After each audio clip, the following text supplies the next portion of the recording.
Nainital BM Shah रंगशाला। BM Shah ji NSD के director थे, उनके नाम पर ये रंगशाला बनाई गई है और रिनोवेशन करने के बाद रंगशाला पूरे निखरे हुए रूप में। और मेरे पुराने मित्र गुरु मिथिलेश पांडे जी और उमेश तिवारी विश्वास जी भी मेरे साथ हैं। ये नैनीताल की इस जो रंगशाला है उसका निरीक्षण कर रहे हैं। ये जो सामने पत्थरों की छत दिख रही है, आई थिंक ये ग्रीन हाउस है। ग्रीन हाउस जिसमें मेकअप वगैरह करते हैं, वाह परफेक्ट बनाया है, वाह बेहतरीन बना है। उमेश दा और मनु दा नीचे को आते हुए, उमेश दा ये एक बहुत ही अच्छा मौका है और it was not the intended कि मेरा इंटेंशन नहीं था कि यहाँ आके वीडियो बनाएंगे, बट ये एक अपॉर्चुनिटी है। रंग कर्म के दो महारथियों के साथ मैं भी हूँ, थोड़ा बहुत मैंने भी सर लोगों से ही सीखा है। तो अल्टीमेटली उमेश दा आप क्या कहेंगे नैनीताल के रंगमंच के बारे में?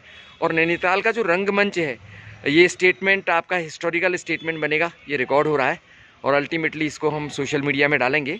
तो मिथिलेश पांडे जी और उमेश तिवारी जी विश्वास जी, मेरा तो ये सौभाग्य रहा है फ्रॉम द चाइल्डहुड, मैं इनके साथ रहा हूँ।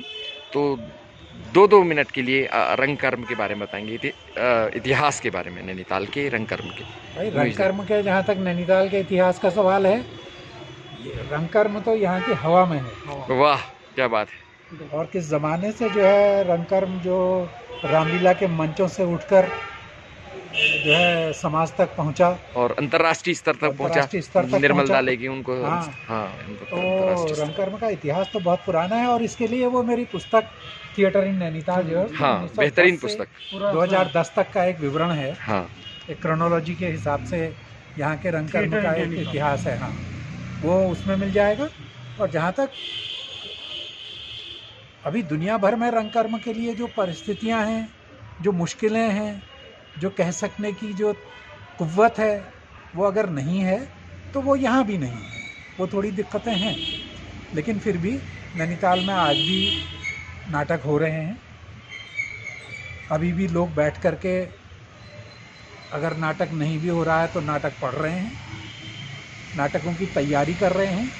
और अभी हाल ही में जो एक ड्रामा फेस्टिवल हुआ था जिसमें ओमेन कुमार कानपुर से आए थे और नाटकों को यहाँ लेकर आए थे, उससे भी ये पता लगा कि लोग अभी भी नाटकों के प्रति जागरूक हैं और नैनीताल के प्रति कम से कम सारे उत्तराखंड उत्तर प्रदेश का तो बड़ा प्रेम है।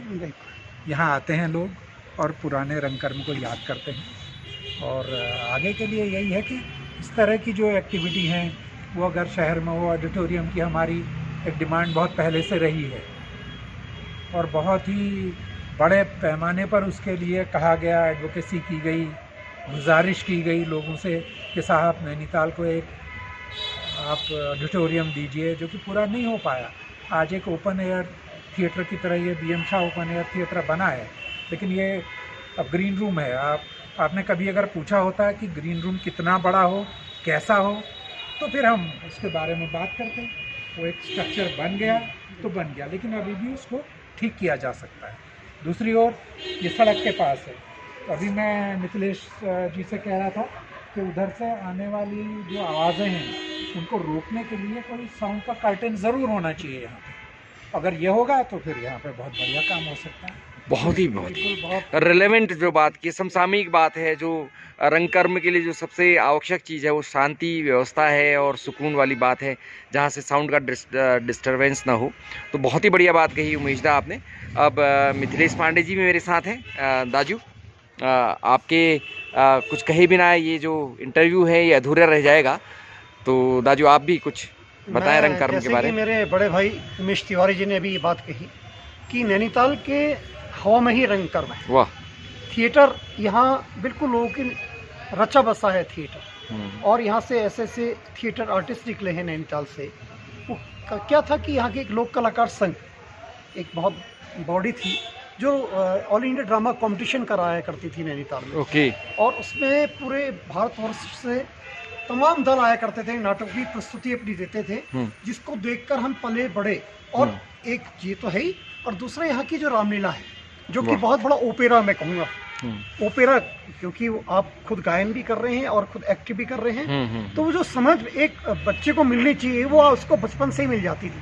हाँ। भैया आपको कैसे अपने को अभिनय भी साधना है और गायकी भी, तो उसके नस नस में बिल्कुल रस बस जाती है।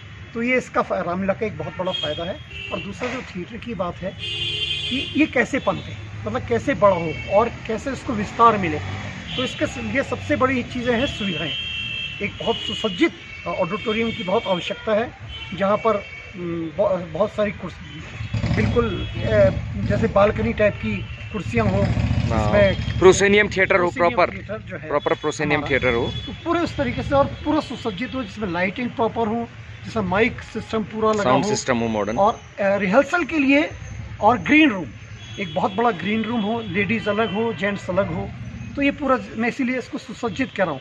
तो इसकी बहुत बड़ी आवश्यकता है नैनीताल में, और बार बार हमारी नैनीताल के रंगकर्मियों की ये सरकारों से मांग भी रही, और ख़ास तौर से हरीश रावत जी और माननीय हरीश रावत जी और माननीय निशंक जी, जो उत्तर प्रदेश के उत्तराखंड के मुख्यमंत्री रहे, उन्होंने कहा भी है कि निर्मल पांडे के नाम पर हम एक ऑडिटोरियम नैनीताल को देंगे, जो मांग आज तक पूरी नहीं। अच्छा, ये बहुत ही सौभाग्य की बात है कि मैं अपने दर्शकों को बता दूं कि स्वर्गीय श्री निर्मल पांडे जी, मुझे भी सौभाग्य प्राप्त हुआ उनके दर्शन करने का। और जो स्वर्गीय निर्मल पांडे जी के बड़े भाई हैं, जो आप कह सकते हैं बड़ा भाई एक तरीके से गुरु भी होता है किसी भी छोटे भाई के लिए, तो वो निर्मल दा के पहले शिक्षिका के रूप में माता जी, और नाना जी से वो संस्कार आए, और फिर मन्नूदा से वो संस्कार आए निर्मलदा में।